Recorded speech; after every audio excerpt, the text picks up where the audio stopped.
মন্ত্ৰৰ অৰ্থ হ'ল আমি কওঁ যে এয়া এক বিশুদ্ধ ধ্বনি কিয় এটা শব্দ ধ্বনি আনটো নহয় তেনেকুৱা নহয় অৰ্থাৎ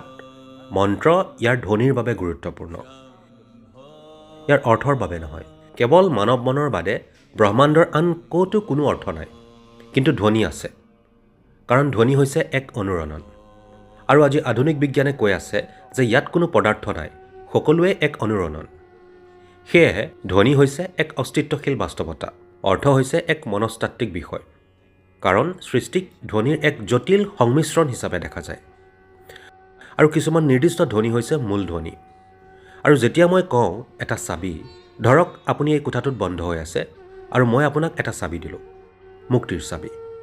কিন্তু আপুনি ইয়াক দেখিলে আপোনাৰ মনত চাবিৰ কোনো ধাৰণা নাই আপুনি ইয়াক আপোনাৰ কাণত ভৰালে আৰু ঘূৰালে আপুনি এইটো কৰিলে আপুনি ইয়াক দেৱালত আঁৰি চেষ্টা কৰিলে ইটো সিটো ই কাম নকৰে কেৱল যদি আপুনি ইয়াক সেই নিৰ্দিষ্ট ফুটাটোত সোমোৱাই এটা নিৰ্দিষ্ট ধৰণে ঘূৰাই তেন্তে ই আপোনাৰ বাবে এক জগত খুলি দিয়ে সেয়েহে